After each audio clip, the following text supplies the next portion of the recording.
Well,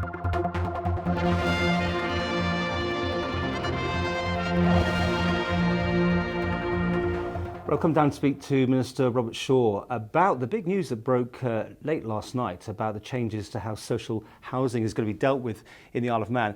And I call it big news because it does seem that a decision's been made, which is, at the minute, quite a thing. You've set down a policy, 2 years, then reviews on anybody going into social housing as from April. Am I correct so far? Yes, any new tenancy agreement will be from now on, henceforth, 2 years. So on a rolling programme over years, the number of people on 2-year tenancies will progressively and gently increase. Can we ask some maybe very simple questions, but I don't know. I mean, does this affect everyone? I mean, like Douglas Corporation have social housing, other commissioners. It's all public sector housing, yes it is. So this overrides whatever they want to do, because you organise the money for everyone, don't you? It's an override, but it's part of what we need to do. We're in the middle of a housing policy review. We're in the middle of working towards means testing. So effectively, if you saw it as a big jigsaw puzzle, this is part of the whole process. I think there's been 1 or 2 people already this morning, since my original interview, beginning to think that as soon as the 2 years is up, that's it. It's not like that at all. What it is, it's an interval. It's an opportunity to stop and look at that particular tenancy and say, is it appropriate to carry on? And for the bulk of the agreements, the answer is yes. It'll just be a simple rollover. But every 2 years, we'll be able to look at 2 things. The first thing is what is the income, what is the household income that's enjoyed in that family and that agreement, and is the rental being charged appropriate? So means testing. Yeah.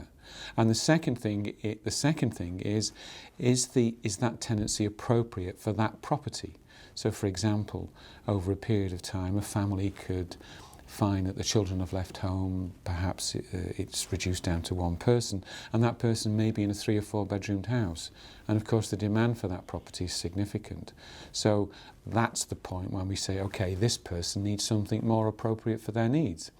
The challenge for us is to make sure that we're delivering properties that meet the needs of the population, and that those needs, that profile, is actually changing. So someone in a couple of years' time, it's assumed that they don't need the big house because the kids left home.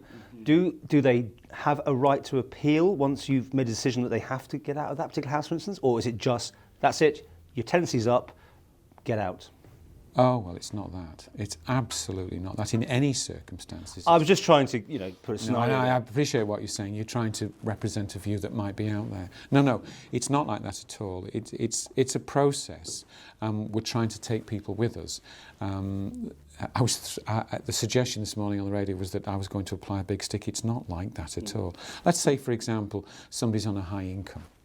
An income which finds them in a position that they don't need subsidised housing, because that's what public sector housing is. It's subsidised by the general taxpayer, and it's a very important provision.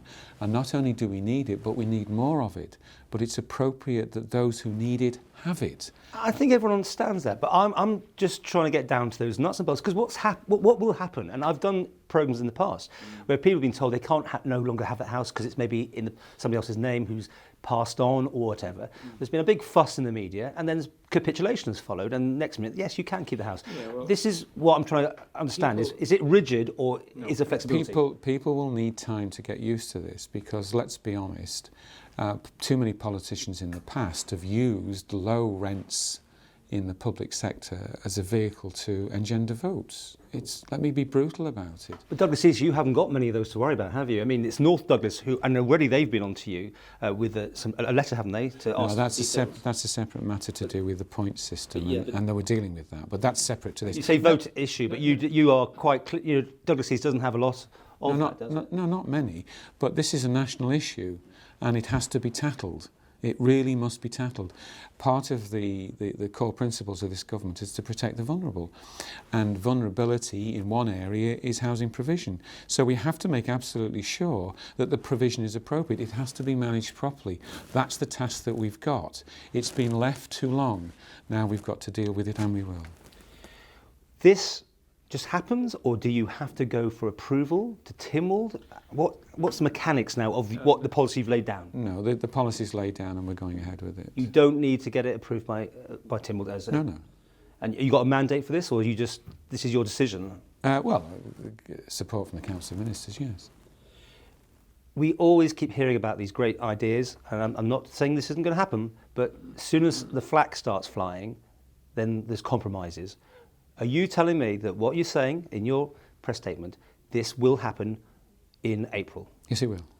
And there's no one that's going to deflect you from this? No. No, it's an important part of the policy, of the strategy.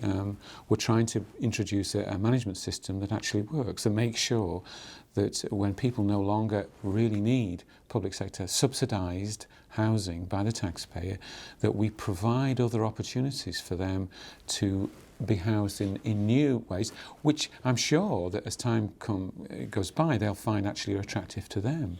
And in doing that, it's sort of like osmosis, opportunities then occur for new people to come into public sector housing that really need public sector housing. And I believe you said about 10% a year, is it?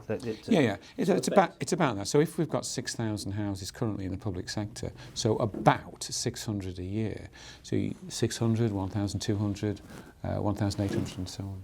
And what about the people who are on the old contracts, just use that as a terminology, the ones we always hear the stories and you see it on the forums, that the people who've got houses in Spain, they've got the big Chelsea tractor outside the house, and the kids left home and they're still in a four-bedroom house. The worst scenario. What will you do for those people, or what about those people? Okay, well, it'll take time to change minds, for people to appreciate that what we're delivering is fair and reasonable and protects the vulnerable, and through the new housing policy will provide new opportunities for people. So over time, once the fear or shock factor dissipates and people begin to see the policies roll out, people will become more relaxed. But to specifically answer, over time, it won't happen straight away. It'll be a pretty rough ride in the short term. But progressively, as the number of new agreements are signed and the total number increases, then we will at some point in the future undoubtedly get to a point where we say, well, actually, now we've got a significant proportion, we need to roll it out for everybody. So no one is safe, necessarily? Everybody's safe. You know what I mean? That people who are sitting back thinking, well, I'm okay because I'm on the old contract, it may No, ultimately, there must be an ambition to make this applicable to all. Have you got a timescale for that? No, I haven't. No, because what we're doing is it's such a fundamental change, and we now in central government are increasingly limited in terms of the number of people we can employ, that we've got to make sure that we roll the programme out progressively and gradually to allow people to get used to it, and also from our side to make sure that we can manage it sensibly ourselves. So it's not a nuclear big bang thing. It's progressive.